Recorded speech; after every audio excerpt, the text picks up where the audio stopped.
April 4కు సంబంధించి ఎగ్జామ్లో అడిగే 5 ముఖ్యమైన విషయాలున్నాయి. అవేంటో తెలుసా? Let's check. సరే, లిస్ట్లో ఫస్ట్ వన్ ఏంటో చూసిద్దాం.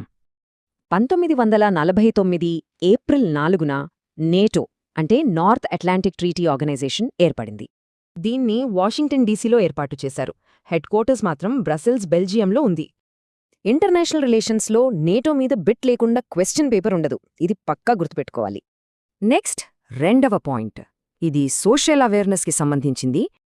అదేంటంటే international mine awareness day. Land mines వల్ల వచ్చే ప్రమాదాల గురించి అవగాహన పెంచడానికి యుఎన్ ఈ రోజును ప్రకటించింది. కరెంట్ అఫైర్స్, సోషల్ ఇష్యూస్లో ఇది చాలా ఇంపార్టెంట్ బిట్.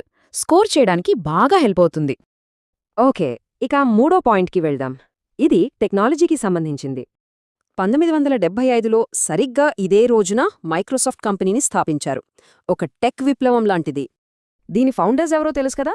బిల్ గేట్స్ ఇంకా పాల్ ఎలెన్. సైన్స్ అండ్ టెక్నాలజీలో ఇదొక మైలురాయి. ఈ బిట్ మిస్ అవ్వద్దు. సరే, నెక్స్ట్ నాలుగోది. ఇది ఇండియన్ హిస్టరీ, లిటరేచర్కి సంబంధించిన పాయింట్. ప్రముఖ హిందీ కవి మాఖన్ లాల్ చతుర్వేది గారి జయంతి కూడా ఇదే రోజు. ఈయనకొక ప్రత్యేకత ఉంది. మొట్టమొదటి సాహిత్య అకాడమీ అవార్డు ఈయనకే వచ్చింది. హిస్టరీ, లిటరేచర్లో ఈ ప్రశ్న చాలాసార్లు రిపీట్ అయింది. ఖచ్చితంగా నోట్ చేసుకోండి. అండ్ ఫైనలీ ఐదో పాయింట్. ఇది జాగ్రఫీకి సంబంధించింది.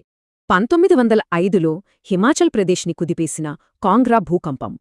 కాంగ్రా వ్యాలీలో వచ్చిన ఈ భూకంపం చాలా తీవ్రమైనది. వేల మంది ప్రాణాలు కోల్పోయారు. జాగ్రఫీ, డిజాస్టర్ మేనేజ్మెంట్ రెండిట్లోనూ ఇదొక కీ పాయింట్. గుర్తుపెట్టుకోండి. చూసార్గా, డేట్ ఒక్కటే ఏప్రిల్ 4, కానీ చరిత్ర గతిని మార్చిన 5 వేర్వేరు సంఘటనలు. ఇలాంటి మరిన్ని ఇంపార్టెంట్ ఎగ్జామ్ ఫ్యాక్ట్స్ కోసం సబ్స్క్రైబ్ చేసుకోండి. All the best. ఈ వీడియో మీకు నచ్చితే లైక్, షేర్, కామెంట్ చేయండి. మరిన్ని ఎడ్యుకేషనల్ వీడియోల కోసం కోర్ స్టెప్స్ ఎడ్యుకేషన్ ఛానల్ను సబ్స్క్రైబ్ చేయండి.